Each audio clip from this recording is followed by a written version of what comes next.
de la teología del cuerpo. Creo que me pusieron a hablar de teología del cuerpo porque soy muy intensa con el tema, me parece que es muy importante para nuestra vida, para nuestro desarrollo como persona. Y bueno, por eso el Señor me ha lanzado a hacerlo, pero entonces de nuevo les hago como la claridad de que yo simplemente les voy a hacer o sea, como una resumen muy general del tema y lo que el Señor me ha invitado a hacer en estos días es abordarlo desde el cuerpo mismo, porque es la experiencia que, digamos, que yo he tenido frente a la teología del cuerpo. Entonces voy a empezar eh, ahí están viendo mi pantalla, ¿verdad? Sí, gracias, Padre. Entonces, lo primero que empiezo por contarles es que la teología del cuerpo es una buena noticia. Eso es bueno, ¿no? Empezar la noche, bueno, terminar el día con una buena noticia. Digamos que si a uno le preguntan como, ¿qué es la teología del cuerpo? Es un conjunto, en total 129 catequesis, que San Juan Pablo II, cuando fue papa, dio todos los miércoles durante las audiencias públicas entre 1979 y 1984, en donde él habló sobre el amor humano, ¿no? El fin de estas catequesis era enseñarnos a nosotros, a la iglesia, sobre el amor humano. Porque en algún punto de la historia se fue perdiendo y digamos como con la evolución de los pensamientos, los filósofos, el padre nos habló en su charla como del tema del ser y nos habló un poco como de estas evoluciones del pensamiento del ser humano, que empiezan a haber corrientes en donde entonces el ser humano está dividido y el alma es buena, el cuerpo es malo. Ya voy a desarrollar un poco más esto. Pero digamos que en resumen, ciertas personas resumen la teología del cuerpo como que Dios tiene un mensaje bellísimo y positivo sobre nuestro cuerpo, nuestra sexualidad y el amor humano. Y no podría ser de otra manera porque es Dios quien nos ha creado. Y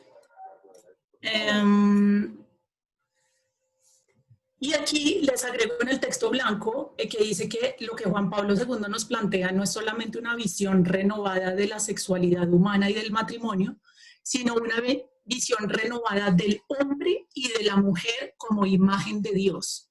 Esto es hermoso porque él no se limita a hablar de la sexualidad, sino que en la teología del cuerpo se abarca lo que es el ser, y el ser definido respecto a Dios, que es la única forma básicamente en la que el ser se puede definir, porque si no, digamos que no encuentra, ¿no? Si no está definido respecto a la verdad, pues no va a encontrar la verdad.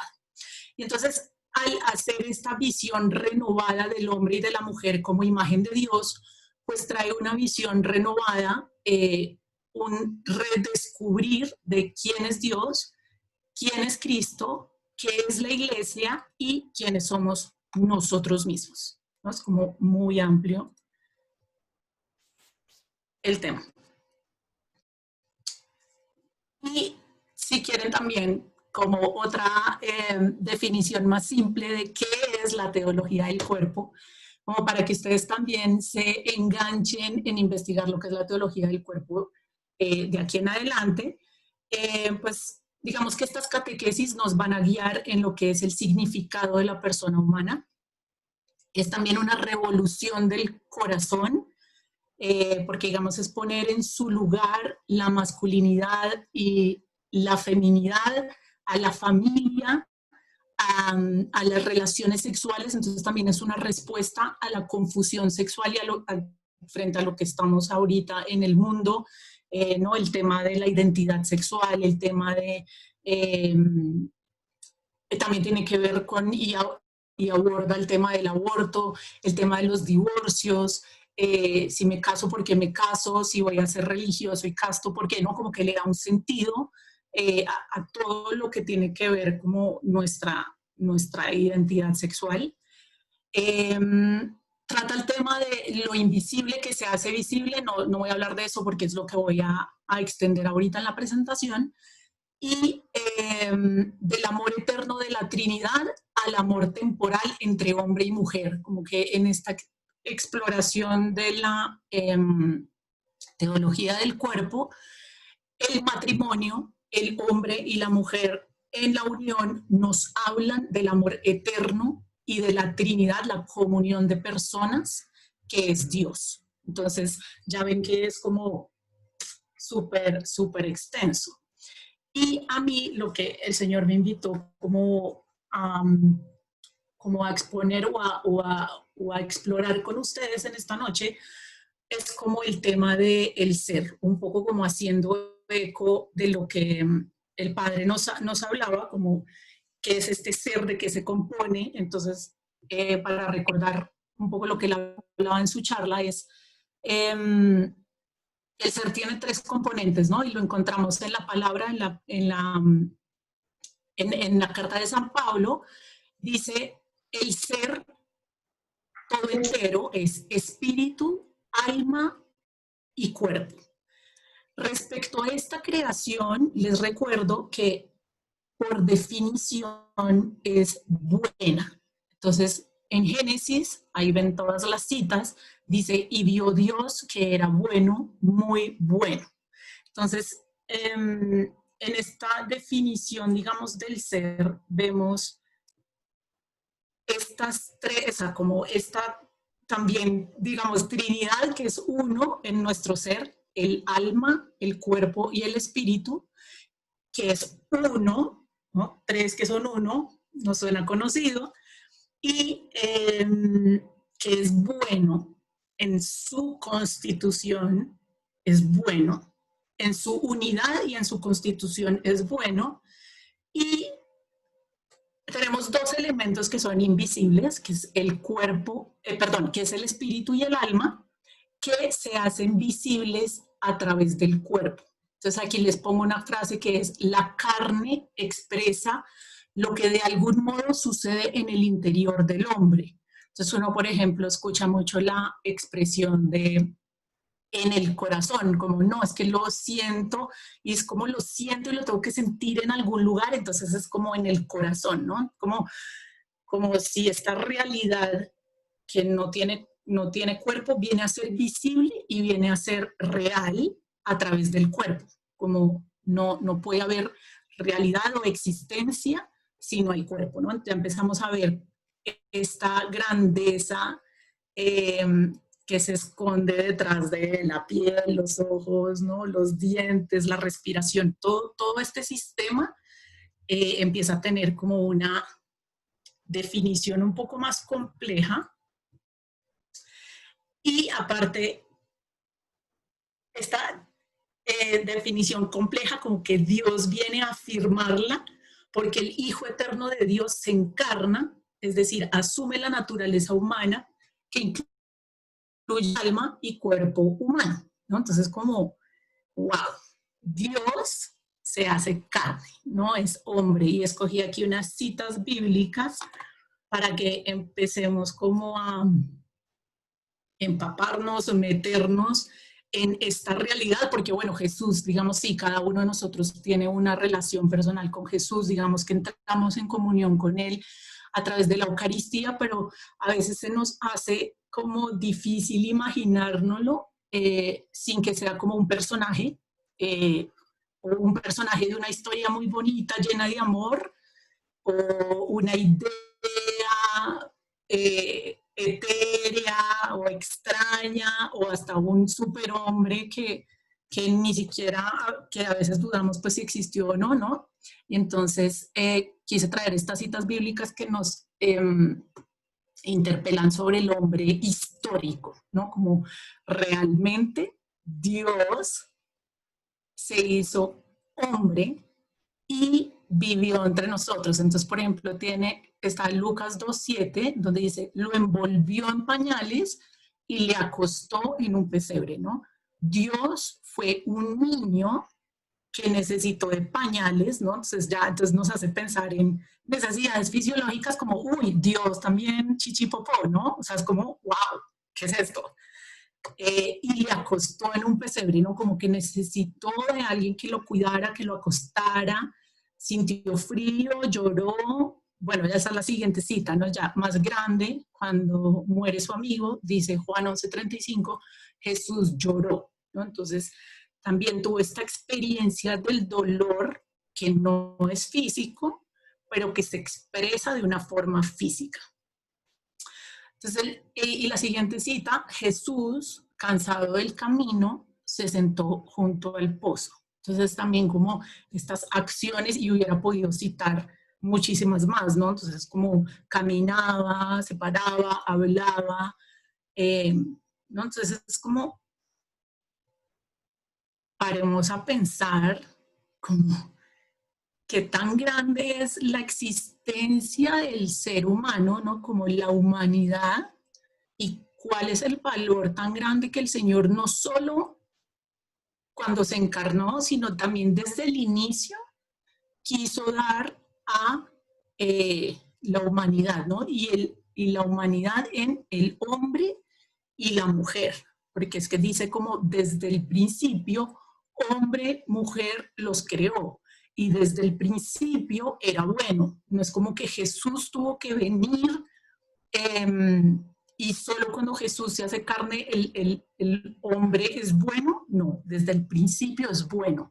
Y de hecho, él lo dice en el Sermón de la Montaña, y cuando ustedes se lancen a aprender sobre teología del cuerpo, van a ver como la estructura que usó San Juan Pablo II eh, para enseñarnos de ese mensaje oculto que Jesús, pues no tan oculto, ¿no? Porque está puesto aquí en el cuerpo, pero Jesús apela al Génesis, apela al origen en el Sermón de la Montaña, y dice, en el principio no era así. Entonces Jesús habla un poco como en el principio, ahora que estás aquí en la tierra y después de la muerte. Es como, sí, momentos, después de la muerte también tenemos un cuerpo. Entonces, esa es, digamos, como la estructura que van a encontrar en la teoría de la teología del cuerpo, porque en todo, cuando las personas hablan de teología del cuerpo, pues lo abordan desde muchos campos distintos, ¿no? Entonces ustedes pueden encontrar conferencistas que hablan más como de la feminidad y la masculinidad, otros que hablan más del matrimonio, otros que hablan más de la castidad. Entonces, por eso es como un, digamos, hay muchos temas, es muy amplio, pero en general siempre se remiten a estas tres dimensiones del hombre, ¿no? En el principio, ahora, y lo que esto tiene que ver con los sacramentos y con lo que vivimos hoy en día en nuestra fe, y con el hombre a venir, ¿no? Como que nos espera cuando finalmente pues digamos que vivamos plenamente, ¿no? Cuando sea la resurrección de la carne, porque esto es realmente pues lo que decimos en el credo, ¿no? Creo en la resurrección de la carne. Ahorita voy a ampliar ese tema. Y entonces aquí en el Sermón de la Montaña, Jesús dice, no desear a ninguna mujer con lujuria. Esta no es la cita bíblica particular, la cita bíblica la encuentran en Mateo 5:28, pero aquí lo que me gusta es que habla muy claro o muestra muy claro como lo que él manda es no desear a ninguna mujer con lujuria en nuestro corazón. Entonces uno dice como, ok, pero bueno, la lujuria no es algo solo como del cuerpo, no es algo solo como que yo satisfago mis necesidades carnales, y esa no es la lujuria, y es como que no, Jesús acá nos trae una dimensión más, como que a través de esto nos muestra la visión amplia del ser, ¿no? Entonces, si tú deseas a una mujer, eh, no hay forma de desear solo, es decir, si tú la deseas con lujuria, solo estás deseando como lo carnal, y esto te lleva como a a pecar en tu corazón. Entonces, como que esta cita para mí lo que muestra es que no es que yo pueda pecar solo con el cuerpo y entonces si mi corazón está limpiecito, es como no, porque precisamente hay una unidad, somos uno y somos indivisibles, ¿sí? Entonces, como la visión dualista en que separa alma y cuerpo es falsa y es dañina. Esto también es lo que viene a decir San Juan Pablo II, es que en cualquier momento en que hagamos esta separación, digamos que somos, estamos siendo, es anticristiano, digamos, separarlo, ¿no? Jesús vino eh, a este cuerpo que es uno solo, ¿no? Entonces, en esta cita, pues San Juan Pablo II, ustedes lo van a ver cuando empiecen a estudiar un poco la teología del cuerpo, pero a través de esta simple cita, o sea, lo que Jesús hace ver a través de esta simple frase es que una persona es todo un ser y no se puede concebir en esa separación. Esto es como algo pues central que para mí es como, wow, ya van a ver más adelante porque yo tuve, digamos, esa como dificultad y esa dualidad entre el ser y el cuerpo. Entonces aquí me quiero referir, si es el caso de la charla, a lo que vaya a poder tocar en frente a la sexualidad y el ser. Voy a leer literal porque la frase me parece clarísima y hermosa y dice, todo ello demuestra que el error de la cultura contemporánea no consiste en una exagerada apreciación del cuerpo y de la sexualidad, sino al contrario, en no caer en la cuenta de que se trata, como ha dicho el propio Juan Pablo II, de un valor que no es suficientemente apreciado. Entonces esto, o sea, esto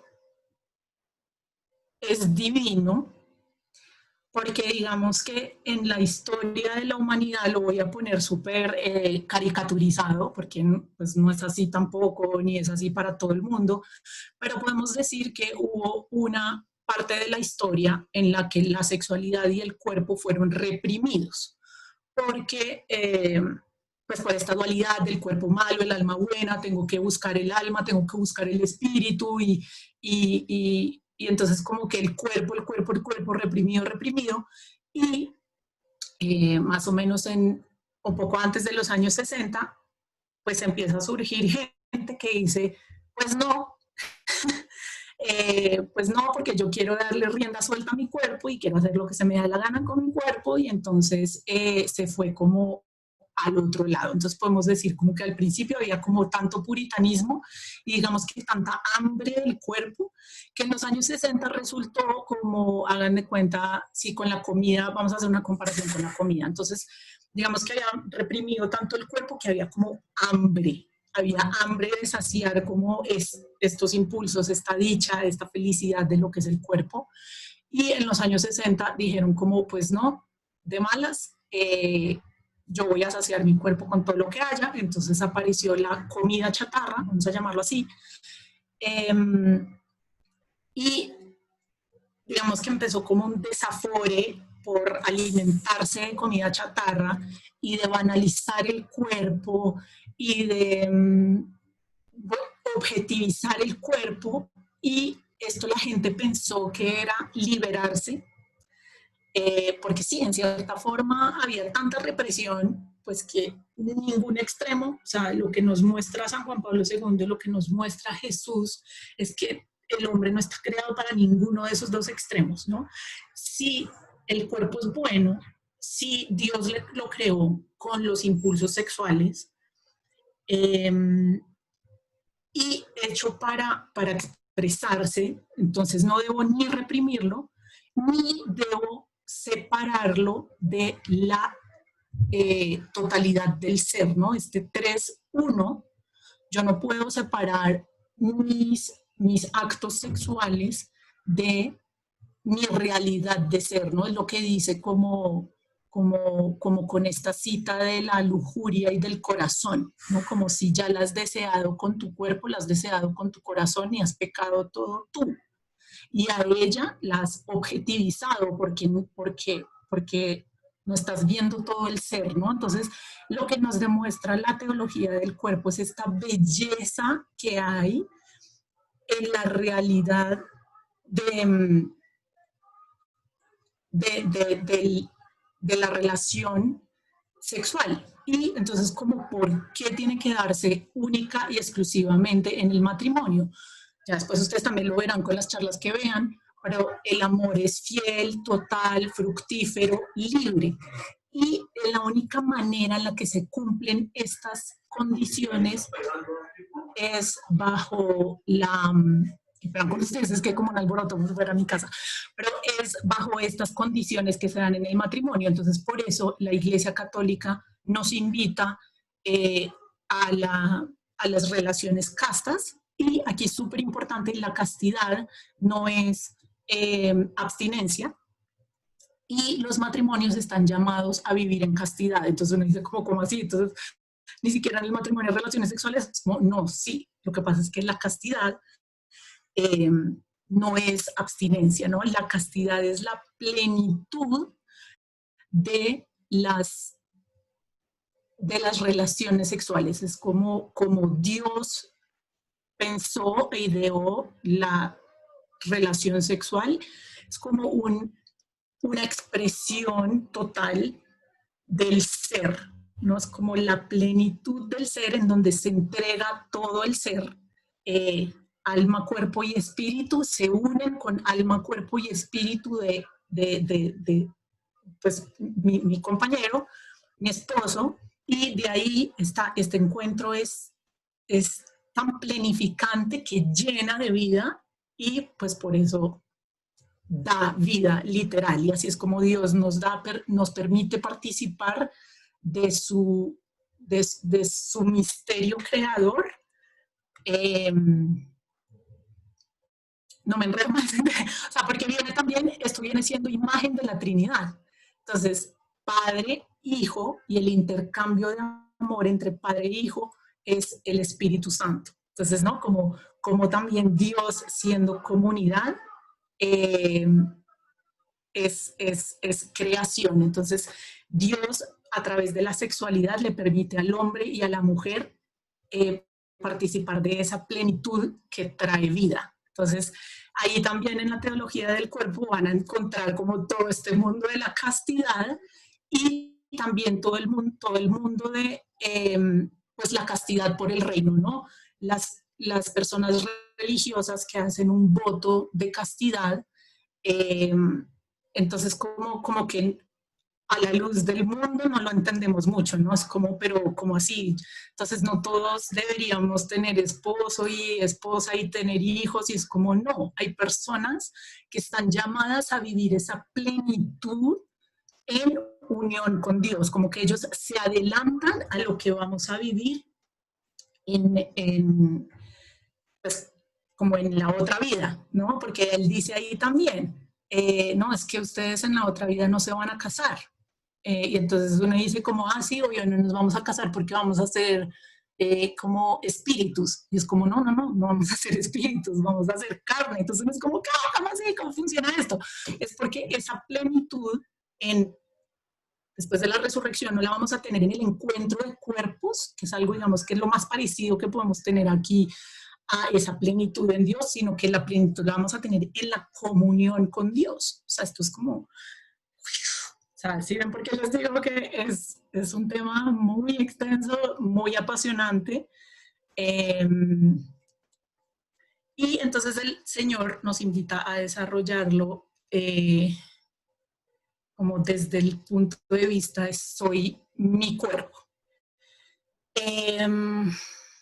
Cualquier división del alma, el espíritu y el cuerpo es anticristiana, porque en cierta forma implica la negación de alguna de las otras áreas del ser, ¿no? Entonces, por ejemplo, esta gente que busca como trascender su ser y trascender su mente y elevarse las esferas del nirvana, es como, no, porque Dios nos quiere felices y plenos en este mundo con este cuerpo, ¿no? Entonces, eh, ver, rechazar o ver el cuerpo como algo malo, eh, pues me lleva como a rechazar un poco mi ser.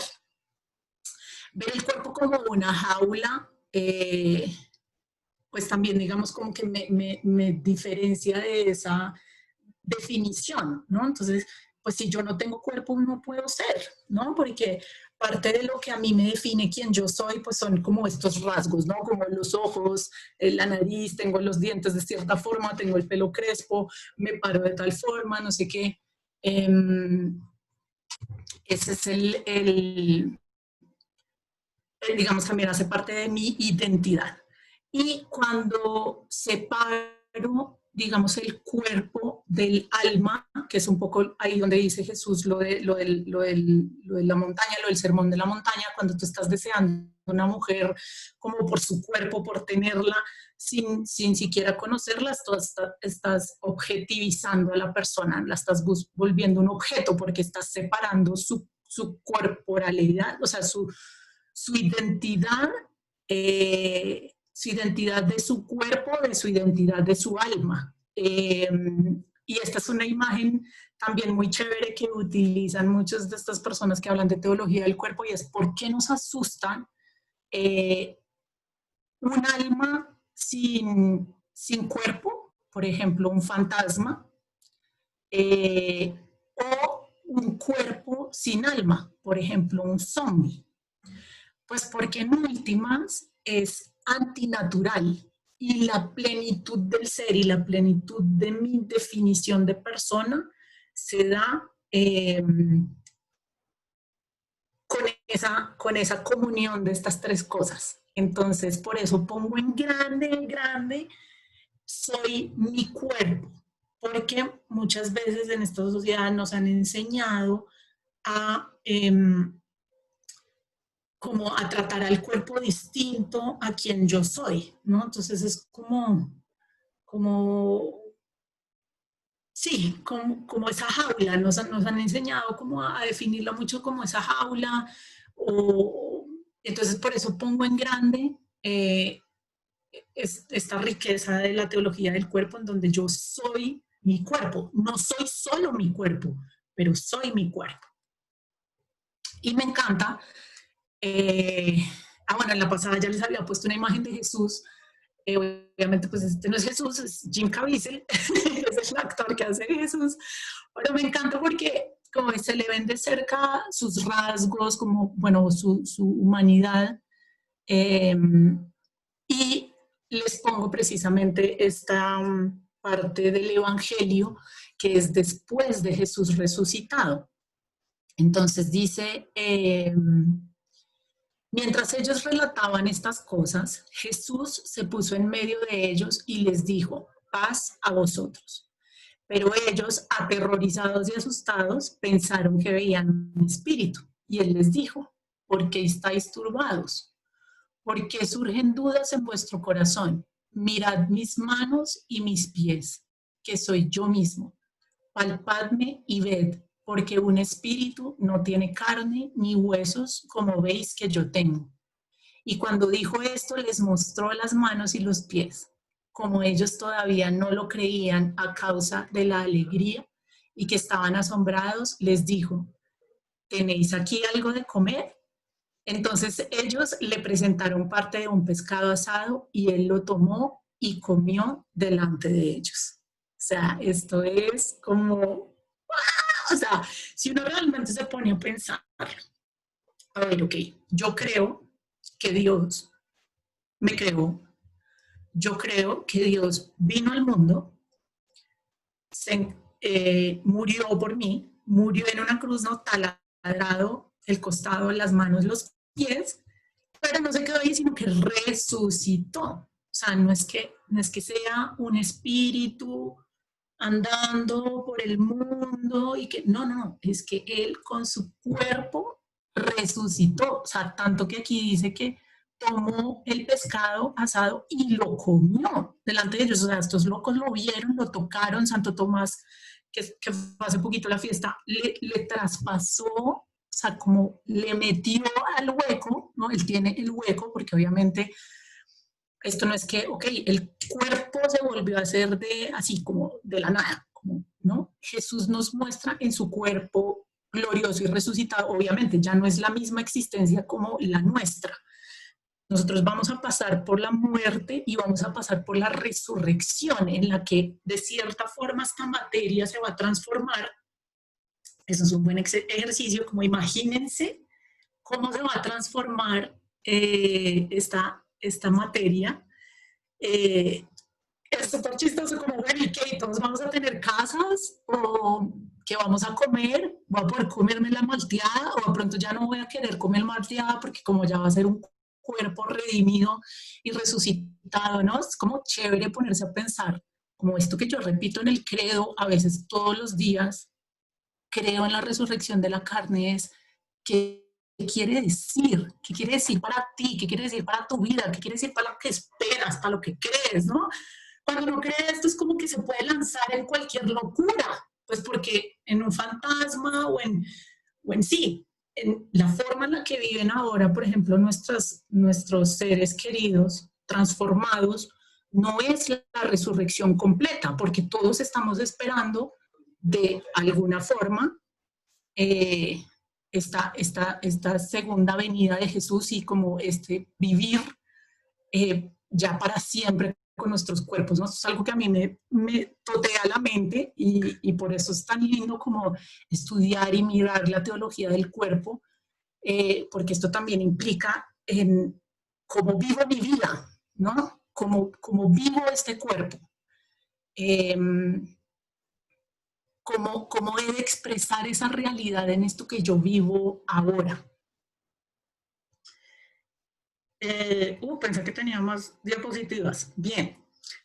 Y les quería pues, decir que, ¿por qué la teología del cuerpo tiene que ver conmigo? Creo que no conozco a muy pocos o muy pocos me han visto en mi realidad. Yo soy una persona con una enfermedad muscular degenerativa y necesito de 2 bastones para caminar. Y para mí, y digamos también, ahorita que Rafa cantaba y yo quería hacer un estiramiento, entonces quedó perfecto. Eh, pues yo, por ejemplo, no puedo subir los brazos, entonces yo decía, pero yo cómo les voy a dar la indicación de estirar los brazos y hacerlos si yo no lo puedo hacer. Entonces, digamos que yo en parte de mi vida, pues yo fui sana, yo soy sana, yo soy sana, estoy sana, pero digamos que mi cuerpo no estaba deteriorado, eh, sino hasta mis 25 años más o menos. Entonces, digamos que yo viví una vida, se puede decir, normal, en donde yo tenía mis sueños, mis grandes anhelos, pues eran pues, tener esposo, ser mamá, tener mi trabajo, como vivir, ¿no? Vivir en el mundo, moverme en el mundo. Y en el momento en el que para mí, pues se rompe, digamos, como esa realidad de mi cuerpo, y ya es como no, es que ya no eres así, o sea, ya no puedes bailar, ya no puedes correr, ya no puedes subir escaleras como se te da la gana, ya no. Entonces fue como, wow, o sea, a mí me sacudió literal mi existencia. Entonces fue como preguntarme, y yo en algún momento pues lo vi como una jaula, ¿no? Como este cuerpo es una jaula, porque pues yo no soy así, a mí me gusta bailar, a mí me gusta cantar, eh, entonces es como este cuerpo es una jaula y yo simplemente pues no soy esto y no soy así, y entonces fue como una negación, o sea, yo pues pasé por esta etapa de negar mi ser, eh, pues simplemente era un proceso doloroso, ¿no? Entonces esto también nos hace pensar como, entonces, ¿qué es el ser? ¿No? Entonces el ser es únicamente una persona que tiene todas sus facultades cognitivas, el ser es una persona que se ha desarrollado completamente, el ser es una persona que puede hacer para la sociedad, que es útil, eh, que es el ser, ¿no? Entonces, cuando cuando se mira al ser en su totalidad, ¿no? Porque no, lo que mi cuerpo no me define totalmente, pero como las limitaciones son una forma de mirar la existencia de una manera distinta. Y por eso la importancia de la vida y por eso nuestra iglesia y nosotros defendemos todas las formas de vida, ¿no? No es como porque un niño entonces tiene síndrome de Down, entonces no es una persona. O porque un niño está en su etapa más pequeña de desarrollo como un feto de pues un mes en la barriga, entonces no es una persona. ¿No? Entonces no es como, sí es porque ya es un ser, ¿no? Hay una materia nueva, hay una materia que es exclusiva, única. Y eso es hermoso porque o sea, mi cuerpo, que es un ADN nuevo, es un ADN completamente distinto, así yo tenga papá y mamá, mi hermana y yo no tenemos el mismo ADN, no somos iguales, somos seres distintos, igual que unos gemelos, o sea, así sean gemelos que nazcan al tiempo, estén al tiempo en la barriga, parezcan igualitos, son seres completamente distintos. Su corporalidad lo muestra y su alma lo muestra. Entonces, en mi proceso de conocer al Señor, de conocerme a mí misma, pues ha sido mi director espiritual siempre me dice que yo llegué disgregada, digamos que yo llegué con mi espíritu por un lado, mi alma por otro lado y mi cuerpo por otro lado, porque yo estaba, pues mejor dicho, como defendiéndome como podía, y digamos también rechazando mucho mi cuerpo, y digamos que el proceso de sanación que el Señor me ha regalado, más que regenerar el cuerpo, ha sido como unir todas las facetas de mi vida. Y yo puedo decir al día de hoy que soy una persona absolutamente feliz, absolutamente sana, pues a pesar de que todavía necesito mis bastones, yo sé que algún día voy a salir corriendo y voy a salir bailando, pero es porque el Señor lo primero que quería sanar en mi vida era como esa separación que había dentro de mi ser a causa de un momento como, pues digamos, traumático. Yo lo que tuve fue una intoxicación severa por una vacuna. Entonces, digamos que en el momento en que esto entra en mi vida, hace como, se separan mis tres áreas del ser y ir descubriendo al Señor es como ir viendo esa plenitud que podemos llegar a vivir en esto que Dios creó, donde no necesito ni ser millonario, ni poder hablar bien, ni ser perfecto frente a lo que el mundo dice que es perfecto, ¿no? Porque, wow, oigan, ¿se han visto un espejo? O sea, ¿se han visto un espejo? O sea, ustedes hacen, ni siquiera saben de dónde hacen, y entra aire que ahí infla unos pulmones, somos una cantidad de sistemas que es o sea, wow. O sea, el Dios cuando nos creó, mejor dicho, realmente, una de los relatos del Génesis, pues hay uno que pone al hombre como lo primero creado y al otro que pone al hombre como lo último creado.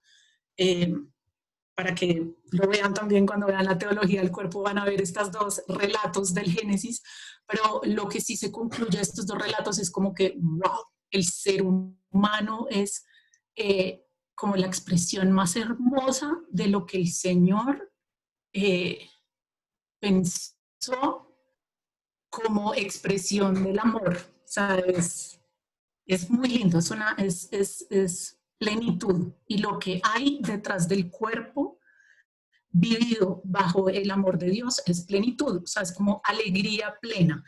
Y no necesariamente necesito de otra persona para vivir esa plenitud, ¿no? Porque esa plenitud la vivo ya con Dios, ¿no? Y, aunque, obvio, San Agustín, ¿no? De Dios venimos y a Dios volvemos y en nuestro cuerpo hay una ansia, un hambre tremenda de ser saciada y esa hambre es Dios, ¿no? Entonces, el matrimonio es una flecha que apunta hacia Dios, eh, de cómo vamos a saciar esta necesidad de amor solo en Dios, ¿no? Esta vida, eh, pues bueno, nos dieron la vida y gracias a esta vida vamos a tener la vida plena eh, que se viene.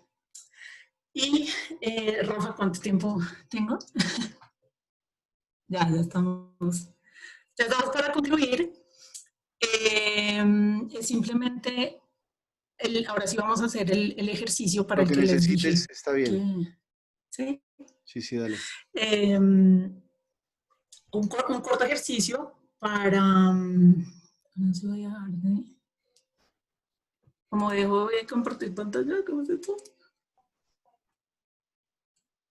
En la parte de arriba hay un rectángulo rojo, dice dejar de compartir pantalla. No lo falta fecha. Ah, ya. Ujú. Bien, y ahora la idea es que si tienen su espejo, lo tomen. Y si no, pues simplemente cierran los ojos y dediquen como este momento de reflexión. Pónganse muy cómodos. Lo que sí es importante en este momento es que me puedan escuchar, digamos, si cambian de posición, si se van a acostar en una cama, en el piso, eh, no sé si quieren estirar todo el cuerpo, háganlo, pero sí, pues es importante que igual me puedan escuchar. Y lo que vamos a hacer en un primer momento es tomar ese espejo y cada uno se va a observar. Entonces, vayan mirando como su cara, miren su pelo, sus ojos, el color de sus ojos, el color de su piel. Observen si de pronto tienen arrugas, si tienen pecas, lunares, sus dientes sonrían un poquito. Y si pueden inclinar un poco el espejo y empiezan a mirar como su cuerpo, con los brazos, el torso. Imagínense también que hay un poco detrás de la piel, todo lo que puede estar pasando en este momento. Sus músculos se contraen, se relajan.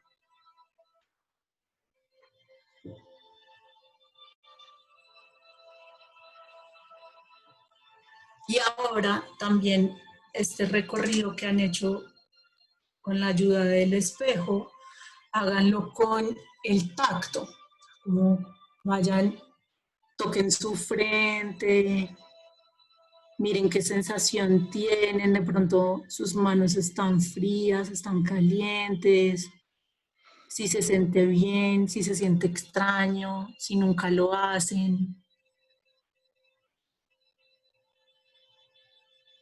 como cómo se siente,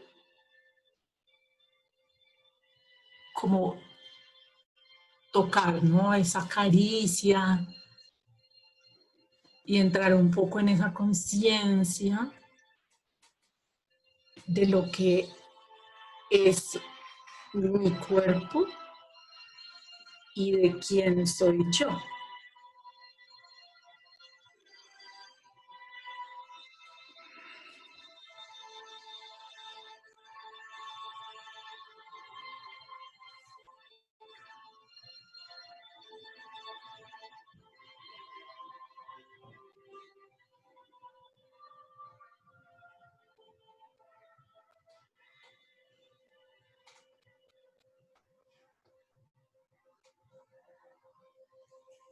Ahora hagan conciencia de cómo está el cuerpo en general. Si está cansado, si están agitados,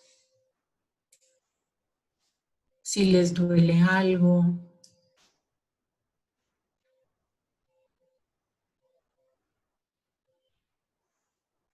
Y si necesitan estirarse, moverse un poco, como háganlo. Eso es lo que significa escuchar el cuerpo.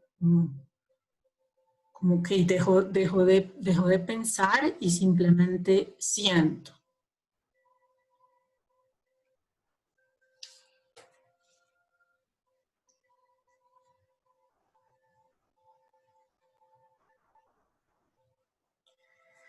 Y mientras que hacen esta conciencia, les voy a hacer como una serie de preguntas y ustedes como simplemente déjenlo, pues háganselas para ustedes. Como cuando haces este recorrido por tu cuerpo, ¿qué piensas?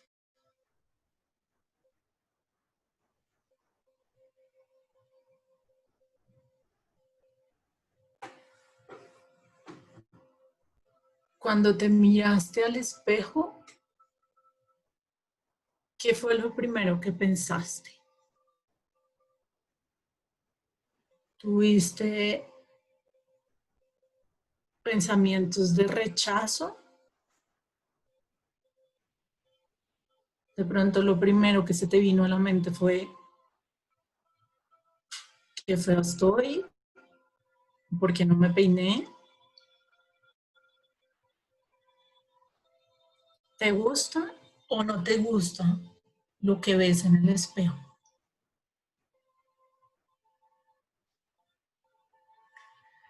¿Alguna vez te habías puesto a pensar que cuando te miras, no solo estás mirando un cuerpo, sino que te miras a ti?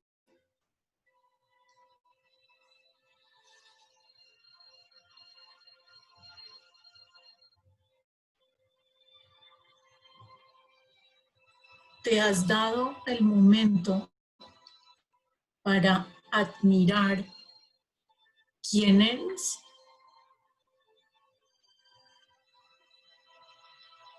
¿Te has parado a pensar que Dios te creó tal y como eres?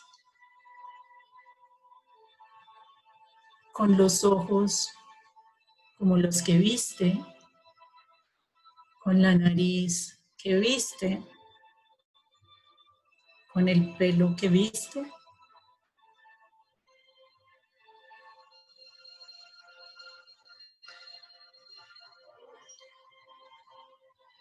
¿Te has puesto a pensar que cuando rechazas tu cuerpo, te rechazas a ti?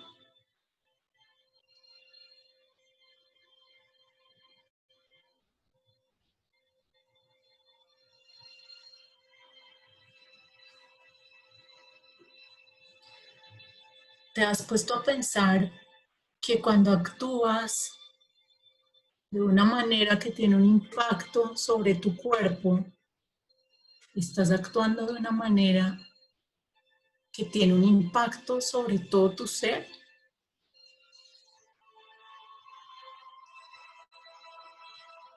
Cuando decides cuidarte, cuando decides hacer ejercicio, cuando decides alimentarte sanamente, estás cuidando de ti.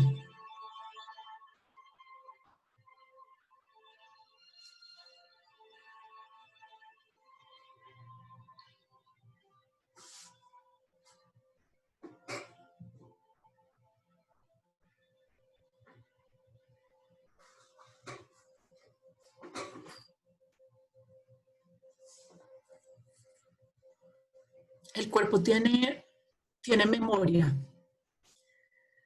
El cuerpo, en esa unidad que somos, guarda también información sobre lo que hemos vivido. es muy visible, por ejemplo, en las cicatrices, pero también sucede de formas menos claras y por esto hay muchas enfermedades que más que una razón física tienen una razón en la moral y en el espíritu, en el alma y en el espíritu. Y por eso a veces nuestro cuerpo nos grita. Yo fui una persona extremadamente terca y no escuché cuando mi cuerpo me gritaba. Me demoré demasiado tiempo en buscar no solo un doctor físico, sino al doctor del alma. Y ya les conté que mi proceso de sanación fue como el integrar todo mi ser, integrar mi cuerpo, integrar mis heridas. Y esto sigue siendo un proceso de sanación. Pero lo más lindo es que sigue siendo un proceso de felicidad, porque la vida es un camino de felicidad. La santidad no es más que vivir la plenitud del ser, lo que Dios creó para ser en su expresión, en su misión y en su vocación. Y creo que a lo que el Señor nos estaba invitando esta noche era a reencontrarnos con nosotros mismos, a tener una conciencia de mi realidad para que desde mi realidad pueda ser la plenitud del ser, pueda ser la plenitud del ser que Dios creó. Muchas gracias, espero que no se me hayan dormido.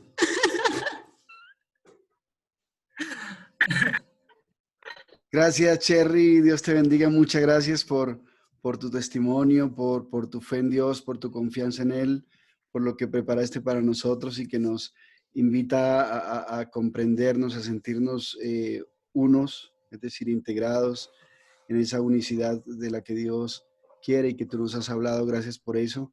Yo creo que lo que Jesús dice en Evangelio de San Juan, capítulo 17, versículo 21 es, Padre, que sean uno, como tú y yo somos uno, y tú lo has dicho, la unidad de la Santísima Trinidad debe reflejarse en la unidad de nuestro ser, de nuestra integridad, y por supuesto de nuestra unicidad en la vida comunitaria. Padre, no sé si usted quiere cerrar este momento con reflexivo, con algunas palabras y bueno, motivar a los chicos a seguir profundizando esto, ¿no? Muchachos, Cherry, gracias. Gracias por el esfuerzo, por la dedicación, por el testimonio, por pues los contenidos que nos has comunicado, nos has transmitido. Este tema es realmente un tema totalmente determinante en la vida de nosotros. Porque si hay algo que es determinante es el manejo de nuestra parte afectiva y de nuestra capacidad para entrar en relación con las demás personas y con nosotros mismos. Es un tema que trata mucho del autoconocimiento, de la autoaceptación, del autocontrol, del autodominio, del autoconcepto que nosotros tenemos de nosotros mismos y de la manera como entramos en relación con las demás personas y cómo acompañamos a las personas a saber entrar en relación, porque de esto depende muchísimo, muchísimo, muchísimo que las personas se arruinen la vida y le arruinen la vida a otras personas. Se la arruinen lastimándose, hiriéndose, dañándose, rechazándose o pensándose como seres malos porque experimentan sensaciones fisiológicas, corporales, o llevándose a extremos de relajación, de laxitud, en el que no hay problema, todo se vale, no hay lío. Hay muchos elementos que son bastante importantes en lo que Cherry comunicó. Yo quisiera solo hacer como, ¿cómo les digo yo? Como claridad sobre algunos aspectos que me parecen determinantes. en el tema de conceptos. En el tema de conceptos. Por un segundo yo miro aquí algo que necesito.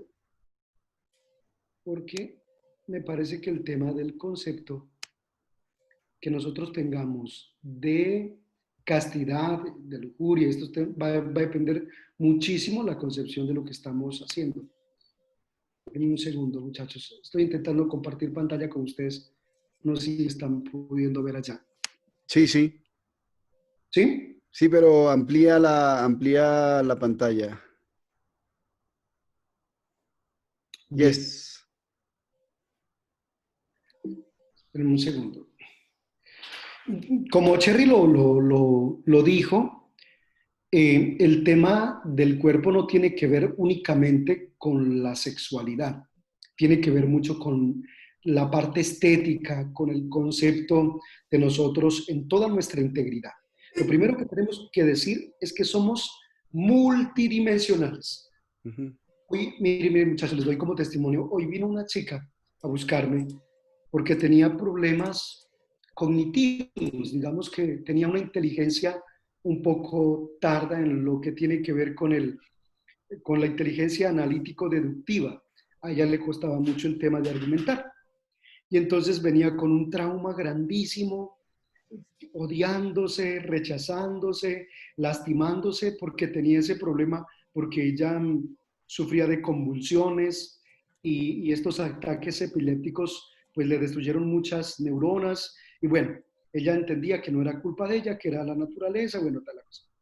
Pero entonces venía con un conflicto interno grandísimo, muy grande, al punto que estaba encerrada, aislada, llena de rabia, odiando el mundo y odiándose a sí misma. Nos sentamos a hablar y le mostré que ese es un tipo de inteligencia, la inteligencia analítico-deductiva argumentativa. Pero hay otros tipos de inteligencia que son más determinantes y mucho más importantes, como la inteligencia emocional, como la inteligencia espaciotemporal, como la inteligencia psicomotora, como la inteligencia política y social, como la inteligencia espiritual, que también nosotros tenemos que desarrollar. Y le puse ejemplos como, por ejemplo, no sé, como James. James, cuando tiene que argumentar en las cámaras, es un fiasco, pero tiene una inteligencia psicomotora impresionante. Le coloqué varios ejemplos de distintos tipos de inteligencia y cómo muchas personas son destacadísimas en algunos de sus tipos de inteligencia. Pues lo mismo ocurre cuando nosotros absolutizamos nuestra vida por nuestras debilidades o nuestras fortalezas sexuales. Porque tengamos esta o aquella debilidad, esta o aquella limitación, esta o aquella inclinación, y entonces por eso permitamos que lo sexual se convierta en el determinante existencial fundamental cuando lo sexual es solo un aspecto de nuestra vida, pero que determina todos los demás aspectos. Es decir, no lo podemos ver como totalizante, pero tampoco lo podemos aislar y minusvalorar. Por eso es muy importante, muchachos, que ustedes entiendan la diferencia entre castidad, matrimonio y celibato, que son tres cosas distintas, pero que tienen que ver la una con la otra. La castidad tiene que ver con el que escoge la vida matrimonial o la vida célibe. Uh-huh. ¿Qué es el celibato? El celibato es no esposa o esposo y no hijos. O sea, renuncio por el reino de Dios a tener una esposa, a tener un esposo y a tener hijos, para poderme dedicar de manera completa a Dios. Y yo puedo ser célibe, pero no casto. No sé si me estoy haciendo entender. Yo puedo cumplir con el celibato y ser una persona incasta. O puedo, bueno, no puedo no cumplir el celibato y ser casto. O sea, son dos cosas distintas. Pero en el matrimonio, aunque la pareja de esposos tengan sus relaciones sexuales, sin embargo, los dos pueden ser completamente castos, aunque tengan su relación sexual. Y ahorita vamos a entender un poquito eso. Rápidamente voy a tratar de correr esto. Hay 4 puntos sobre la sexualidad que Juan Pablo II nos resalta fundamentalmente en lo que Cherry estaba comunicándonos. Y es tener completa idea sobre las diferencias y los límites que existen entre la masculinidad y la feminidad, entendiendo que son rasgos característicos del género, de la persona, del ser humano. Cuando hacen un examen de ADN, cuando hacen un examen genético de los rasgos de una persona, solo hay dos géneros, masculino y femenino. No existen más. Y eso nosotros, ustedes y yo, no podemos ser ambivalentes y estar de aquí para allá con lo que el mundo de hoy está tratando de convencer de mentiras a los muchachos. Segundo, que el cuerpo humano tiene un significado nupcial o conyugal. Es para la donación, es un regalo precioso donde nosotros nos donamos y nos entregamos para complementarnos con otra persona o en relación a la entrega y la donación con una misión, como lo hacemos nosotros los sacerdotes. Tercero, que el hombre y la mujer entran libremente a esta unión, sea esponsal, sea matrimonial o sea celibataria, en un acto de ofrenda, de entrega, de donación, de regalarle la vida al otro de manera gratuita e incondicional. Por eso cuando nosotros vamos a casar una pareja, cuando llenamos los expedientes matrimoniales, una pregunta que le hacemos es a las personas. Cuando ustedes vayan a casar, muchachos, el sacerdote les tiene que preguntar lo siguiente: ¿han puesto alguna condición para casarse? Y si ponen condiciones, si el amor es condicionado, entonces no es amor. Y por lo tanto, el sacerdote tiene que, si los casa o no los casa. Porque es una entrega y donación total y libre, desinteresada y por lo tanto incondicional. Por lo tanto, el cuerpo tiene un valor teológico tan grande y determinante, muchachos, que puede que haya habido la ceremonia, que puede que haya habido el matrimonio con toda la fiesta y toda la cosa, pero si él y ella no vivieron el momento de la consumación del matrimonio, no hay matrimonio. Aunque haya habido la fiesta y la ceremonia y la misa y todo, ese matrimonio se llama rato no consumado, porque no hubo la relación genital al modo humano. Así que una relación genital es tan sublime, es tan santa y maravillosa, tiene tanto significado, que de la penetración del pene en la vagina depende que el matrimonio se consume o no. Por lo tanto, para la iglesia y para la mentalidad cristiana y la antropología cristiana, la relación genital no es maldita, ni mala, ni pecaminosa en su naturaleza misma, sino que es totalmente plenificante y tiene una determinación tan importante por la sublimidad que ella tiene en sí misma. El problema no es el meter el pene en una vagina.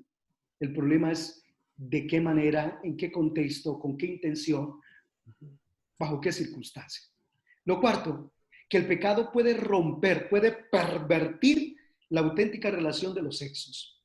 Por eso lo que estamos viendo, muchachos, un total desorden en la comprensión del ser humano. Y aquí hay otra cosa que quiero mostrarles, muchachos. Quiero que tengan claro estas dos cosas. ¿Cuáles son las características de la unidad original de nuestra condición humana en la creación? Que nosotros no podemos, por ejemplo, recuerdan ustedes lo que ya Cherry nos habló, ¿no? Lo que sucedió allá en el paraíso. Esta es una explicación simbólica de una cuestión antropológica, de la relación del hombre con el hombre y la relación del hombre con Dios. Digamos que nosotros debiéramos no sentir vergüenza de ninguna parte de nuestro cuerpo. Pero vivimos en un mundo donde se privilegia la imagen y entonces si tenemos gordos o tenemos arrugas o tenemos celulitis o tenemos, bueno, toda esa vaina, entonces sentimos vergüenza y nos tapamos y nos escondemos. O pensamos que nuestro cuerpo es maldito porque todos lo quieren ver, porque todos lo quieren agarrar, porque todos lo quieren tocar.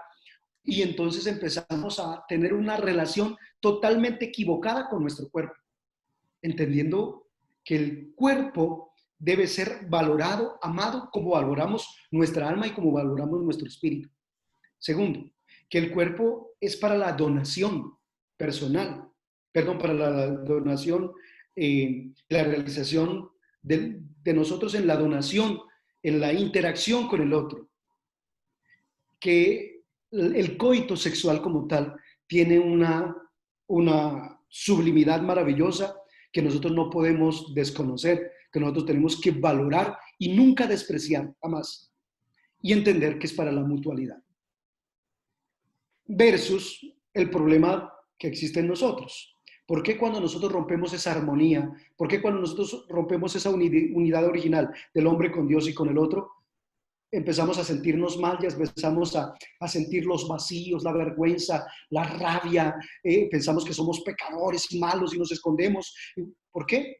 Porque cuando nosotros perdemos esa dimensión del regalo, de la donación, de la entrega, de la complementariedad, empezamos a sentir miedo a ser usados, a ser utilizados, como decía Cherry, a ser convertidos en objeto para saciar los deseos carnales de otra persona, las pasiones egoístas y pecaminosas de otra persona, que usamos al otro para realizarnos personalmente. No lo valoramos en lo que el otro siente, en lo que el otro experimenta, en lo que el otro vive en su integralidad como ser, sino que lo usamos para saciarnos, o buscamos el otro para exhibirlo, para probar, uy, mire, que semejante vieja o semejante tipo que yo exhibo por la calle, que con esta sí no me da pena andar de la mano, con esta sí la exhibo y que me miren y que se tomen fotos y que todos miren qué belleza, que fue lo que yo conseguí.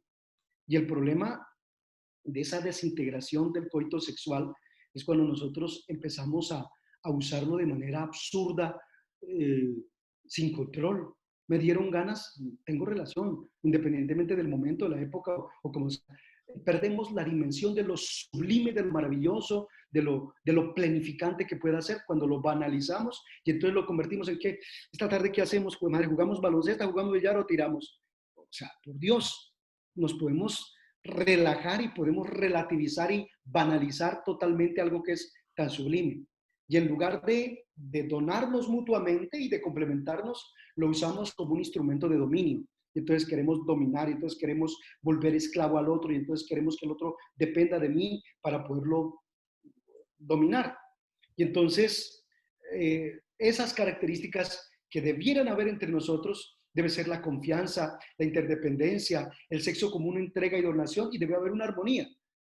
Mientras que cuando nosotros vivimos empecatados y no entendemos esa sublimidad y esa santidad del cuerpo y no tenemos esa unidad entre cuerpo y alma y espíritu, ¿cómo vivimos? Con miedos a ser abandonados, a ser traicionados, a ser engañados, y si nos traicionan y nos engañan y nos abandonan y nos utilizan, nos tiramos al suelo, nos morimos, queremos matar y nos matamos. Ahí está la demencia del ser humano cuando no sabe entender esta dimensión tan preciosa de la antropología del cuerpo en su originalidad. Tenemos miedo a volvernos esclavos sexualmente de otra persona y tenemos miedo que se vaya o que se pierda porque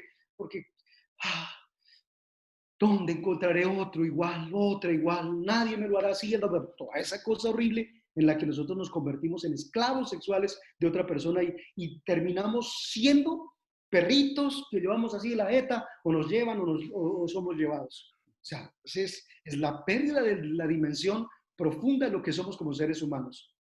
O el sexo como un arma o como una herramienta para manipular y para someter. Y entonces viene toda esa realidad de conflicto que muchos de nosotros vivimos y por lo cual no somos realmente felices. Estos 4 puntos, estos elementos que les muestro, muchachos, nos tienen que llevar a entender que la mentalidad concupiscente, que un cuerpo concupiscente, que un espíritu concupiscente, es aquel que no trata de poner en orden, de poner en equilibrio las tendencias a satisfacer los deseos del cuerpo del ser humano. O sea, sin prudencia y sin sabiduría. Simplemente dándole vuelo a la hilacha, dándole gusto al cuerpo. Cuando el cuerpo lo pida, démosle de comer. No, sino que tenemos que aprender a entender que para eso Dios nos dio inteligencia, para eso Dios nos dio capacidad para entender cuándo sí y cuándo no, y cuándo podemos ser dueños de nosotros o somos realmente esclavos de nuestras pasiones. Y entender que la lujuria, muchachos, la lujuria es el deseo desordenado hacia o el disfrute excesivo del placer sexual. Eso es la lujuria. Cuando nosotros le damos a lo sexual una rienda suelta total, donde nosotros perdemos la dimensión de lo sagrado y de lo sublime para entender que es para complementarse, para donarse, recrear el amor y procrear dentro de un esquema de donación total como es la vida matrimonial. Entonces, todo eso nos lleva a nosotros a vivir una vida sin propósito de donación y de unicidad, de complementariedad y de mutua entrega para la felicidad. Ese es el problema de la lujuria. Y termino con esto, muchachos, el impacto de la lujuria. En nuestra relación con la comunión entre las personas, la rompe. No hay donación y no hay entrega, simplemente se usa al ser humano como instrumento. En nuestra relación con la gente del sexo opuesto, nosotros, o incluso del mismo sexo, que es lo que estamos viviendo nosotros hoy día, la lujuria nos lleva a banalizar totalmente y a banalizar el acto sexual y a sublimizar el placer. Ahí es donde nos perdemos y nos equivocamos. ¿El placer es bueno? Sí. Es que nos lo dio Dios. Es una facultad de nuestro cuerpo. ¿Está bien sentir placer? Sí. ¿Está bien que mi cuerpo experimente placer? Sí. Pero yo no puedo absolutizar el placer. Yo no puedo darle al placer un puesto que no debe tener. Debo tener equilibrio y entender que yo debo gobernar mis pasiones y no las pasiones gobernarme a mí. Depende mucho, muchachos, de cómo nos vemos a nosotros mismos. Si yo no me quiero, no me amo, no me respeto, no me valoro, entonces pienso que yo puedo atrapar al otro y sostenerlo por lo sexual. Y es un error gravísimo por donde nosotros nos perdemos. Por eso la frase estúpida del pelado superficial es que si cuando me da la pruebita de que me ama, por ejemplo, eso es demasiado superficial pensar que yo tengo que estar con la otra persona para que entienda que sí lo quiero, o que sí lo amo, o que sí estoy realmente interesado en él, o que sí me gusta. Es totalmente falso. Y eso trae unas consecuencias nefastas para la manera como nosotros terminamos entrando en relación con las demás personas. Este capítulo 3, versículo 8 del Génesis es totalmente determinante. Fuimos creados para el paraíso, no teníamos vergüenza, no nos escondíamos, nos relacionábamos libremente y nos complementábamos en el amor. ¿Y qué trajo el pecado? La concupiscencia y la lujuria.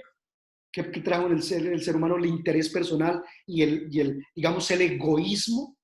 ¿Qué trajo el ser humano? El seguir sus propios criterios y no seguir la voluntad de Dios. Sentir vergüenza, querer taparse y autosustraerse del paraíso. Y eso es lo que lleva al ser humano una vida sexual desordenada.